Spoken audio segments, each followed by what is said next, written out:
All right, good Friday. Let's take a look at what we've got for today.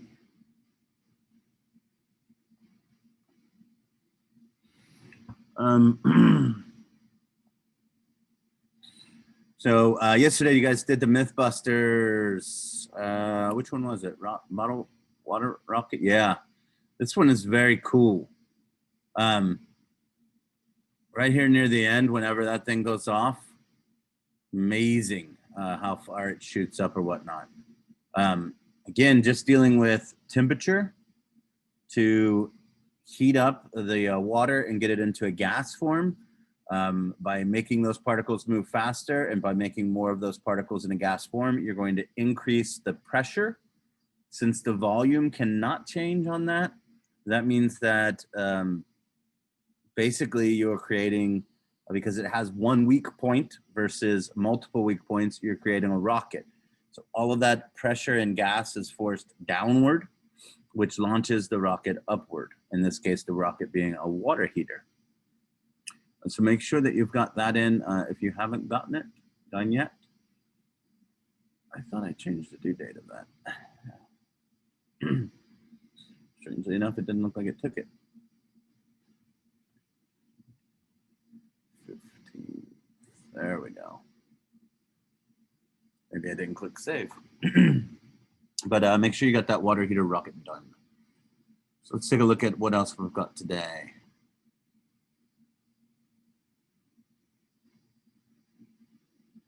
Today we want to talk about Dalton's laws of partial pressure.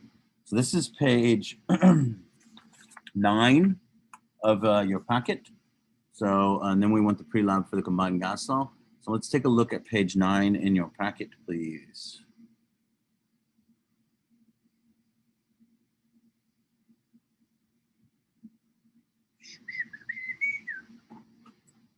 All right, so Dalton, this is the same John Dalton that we talked about when we talked about the first atomic theory. You know, it stated atoms cannot be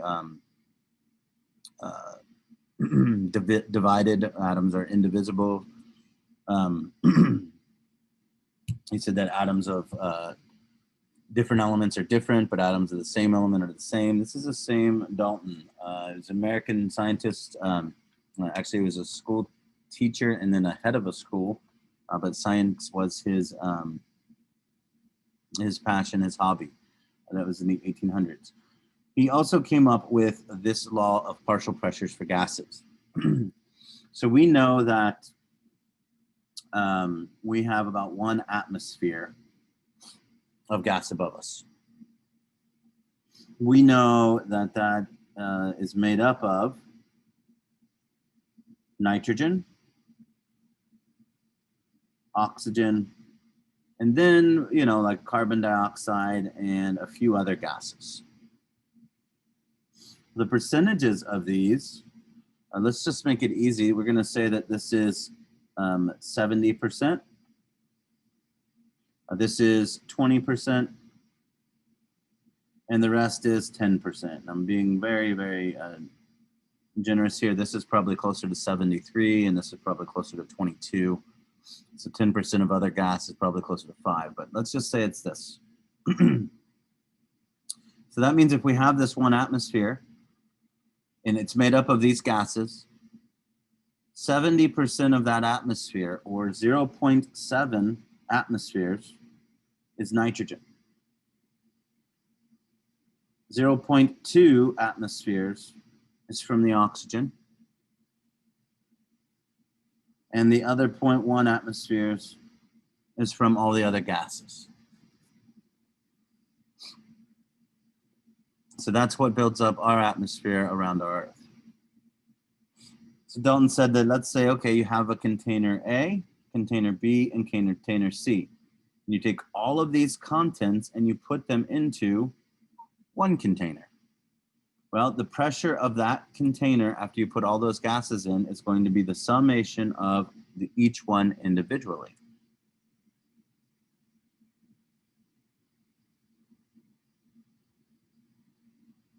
Pretty simple. So What is the total pressure of a gas mixture containing hydrogen, nitrogen, and nitrogen monoxide? Well, P of total equals P of H2 plus P of N2 plus P of NO. So we get 0.25 atmospheres plus 0.55 atmospheres plus 0.30 atmospheres. 0.25 plus 0.55 plus 0.3. The answer is 1.1. 1.1, since we're adding, we're going out 2 decimal places because each of these go out 2 decimal places.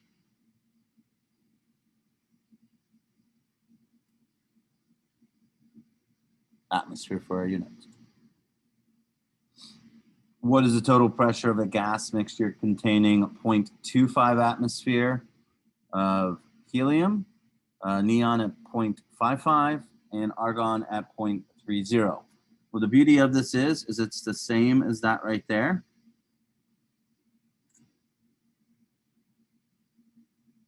Because it doesn't matter what the gas is, it's all about the pressure.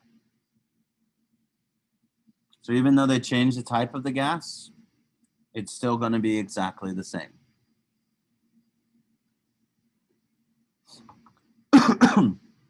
Now here is the big part for us. This is for our laboratory tomorrow. What we're going to do is we're going to collect the gas, well, not tomorrow, Tuesday. A gas is going to be collected in a container like this, but we're going to collect that gas over water.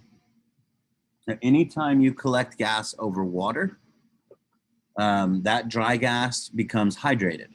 We know this because our atmosphere, one of the 10% of the gases here was water vapor. We know this, we call this humidity. So if we collect the gas in this container here over water, some of the gas in here will be water vapor. Anytime we collect a gas over water, we have to subtract the pressure due to the water vapor or the humidity. So it says a 250 milliliter sample of oxygen is collected over water at 25 degrees Celsius and 760 torr. If you recall, that's the same as millimeters of mercury. So what is the pressure of the gas dry? So basically we want to take and find the total pressure equals the pressure of the gas plus the pressure due to water. If we want to find the actual pressure of this gas, we need to subtract the pressure of water from both sides.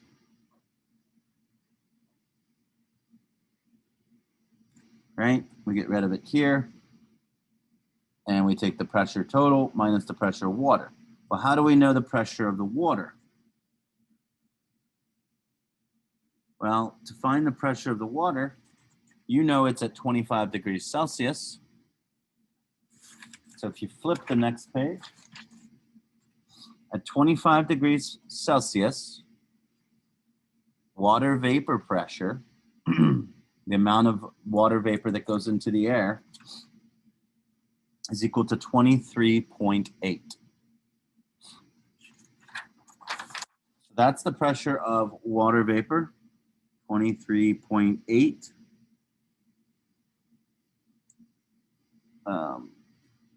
That's still millimeters of mercury, but that's the water itself. We take that from 760. That gives us the pressure of that gas. 760 minus 23.8. It's 736.2. So our pressure of our gas at this point is 736.2 millimeters of mercury. Let's go ahead and put a dot here, and then we'll round that to 736.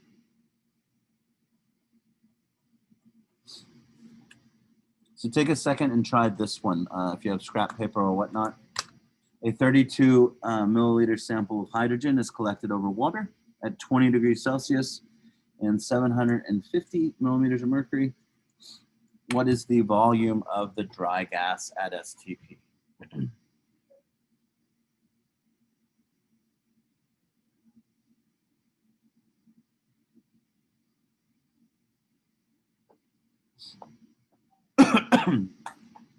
All I want you to do is first find the volume. I'm sorry. At first, don't do this part yet. Say this. What I want you to do is just find the pressure of the H2. Then I'll show you how to use the combined gas law to solve it at STP.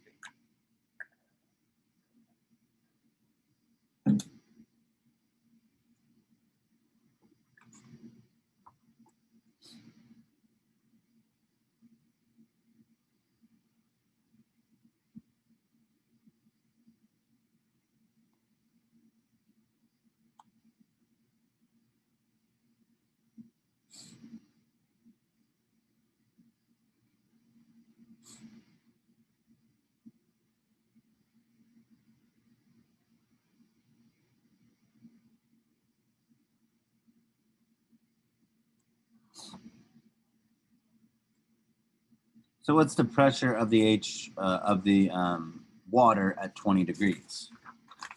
Keep in mind, we've got to go to this water vapor table. We find 20 degrees. We go over, it says 17.5.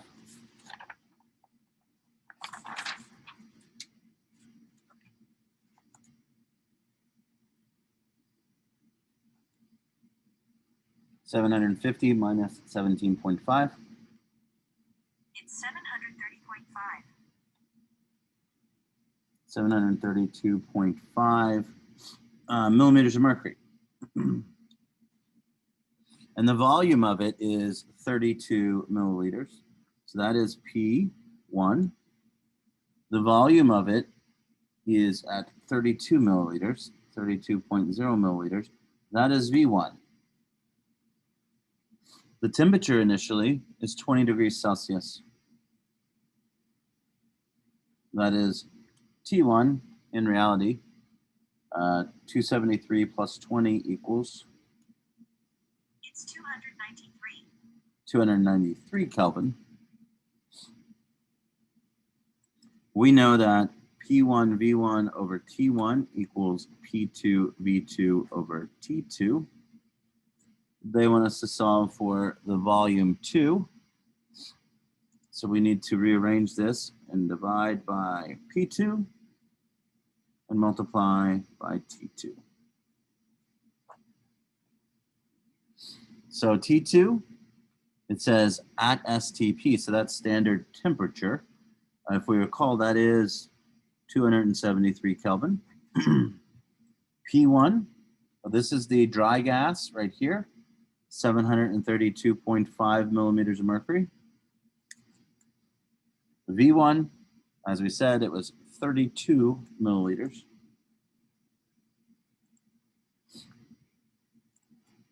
All over P2, which is 1 atmosphere because it's standard pressure, or 1 atmosphere is equal to 760 millimeters of mercury. And T1, which was 20 degrees Celsius or 293 Kelvin. So if we take a look here, kelvins will cancel out, millimeters of mercury will cancel out. We take and we multiply the top and then divide by both at the bottom.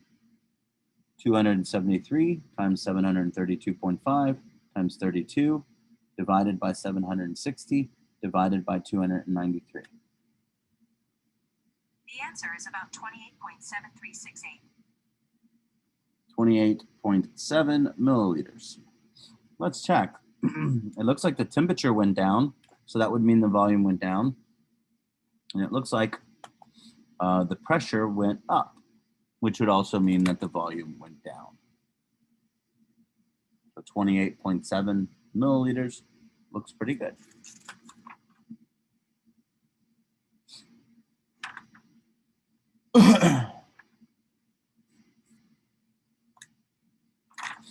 All right.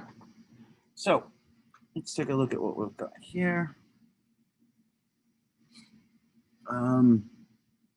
Now, those of you that were in this class last semester, if you came in to class, you know, we tried to have you do the lab in here and then show it to the people that weren't here. Let's see what we have for period 2. That does start on Tuesday. Period 2, on red days, Brianna, you're the only one that is coming in. And then on black days, we have 2, 4, 6 of you, 7 of you coming in. That's the biggest class I think I have. Oh, I'm sorry, and you're coming in on that day as well. Okay, I need to change that. Yeah, I'm coming in all 4 days. I got a Yep. I got permission to go all 4 days. That we put you here. And I think that that's the only change I need to make. So yeah, we've got Anne and Brianna. This is one of those labs that I can't have you guys together, and it's very hard and difficult to do with just 2 hands. You usually need a set of 4. So we probably won't have you guys do that. We'll just have you watch the video as well. So let's take a look at that real quick. But can't I do it on Thursday and Friday with the rest of the class? That's the problem, is we can't have you guys that close together. Okay. Yeah.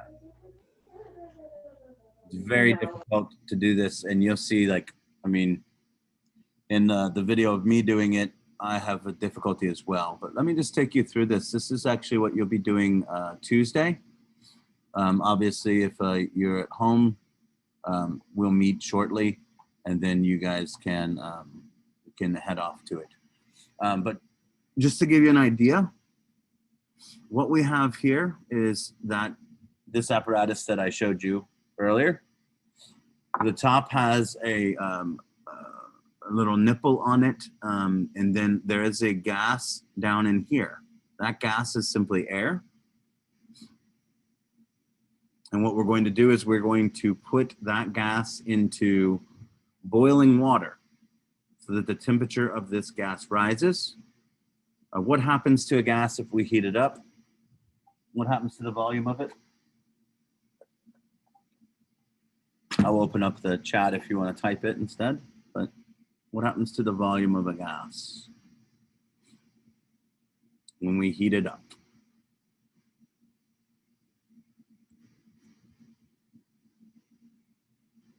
Nobody. There we go. Thanks, Sydney. It expands. So as we heat it up, it expands. So just to make sure. Yeah. So if we take a look, the volume of this gas is going to expand. That means it's going to flush out because this is open. So some of that gas is going to escape.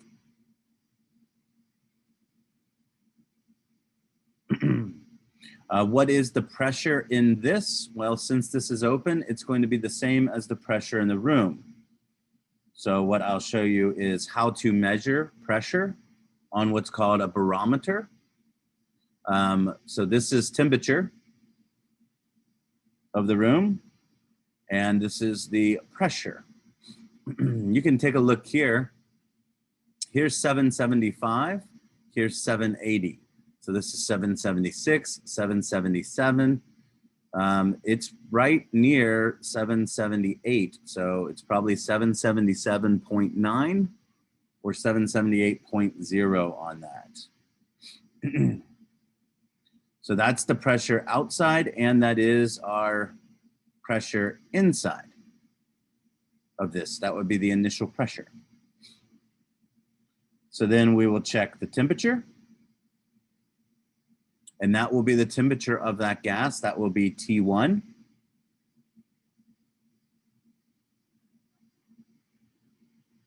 And then here's the hard part that students that have not manipulated with this much.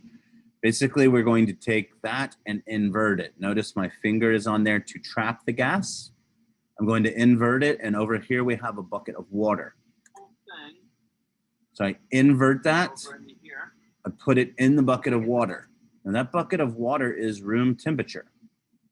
So we check the temperature of that, which would then be our T2.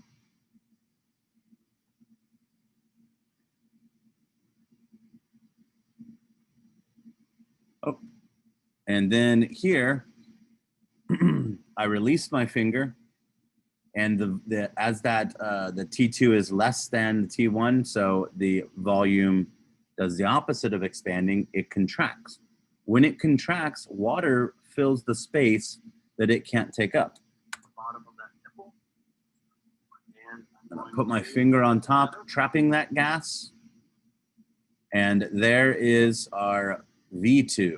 There is our new volume.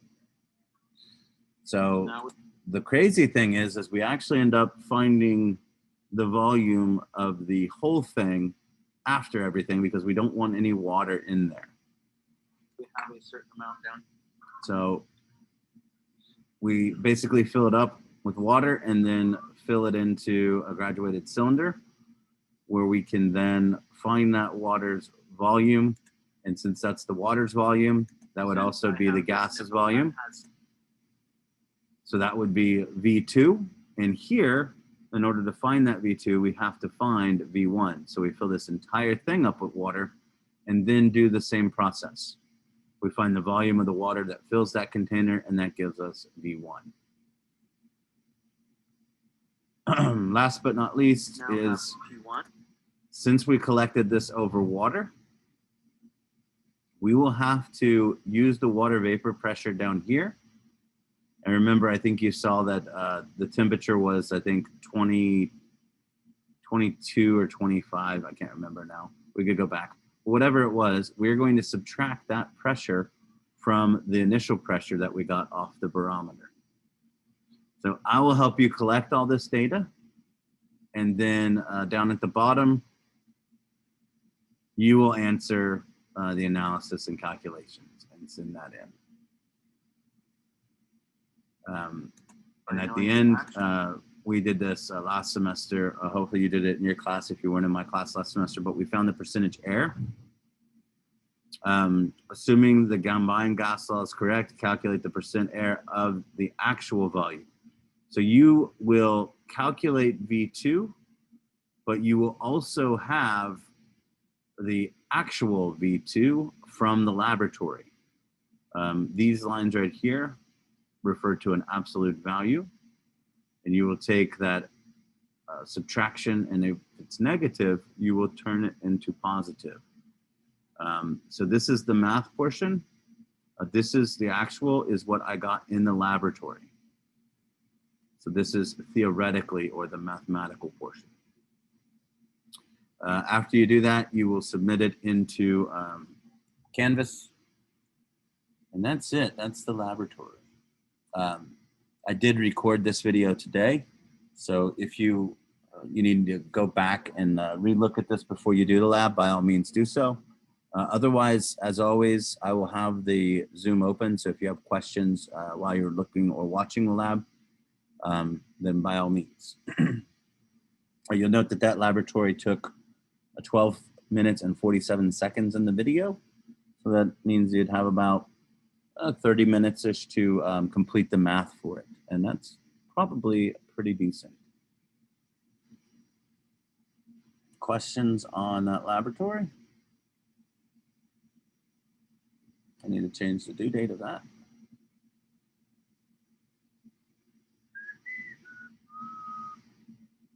We'll make that due on Wednesday.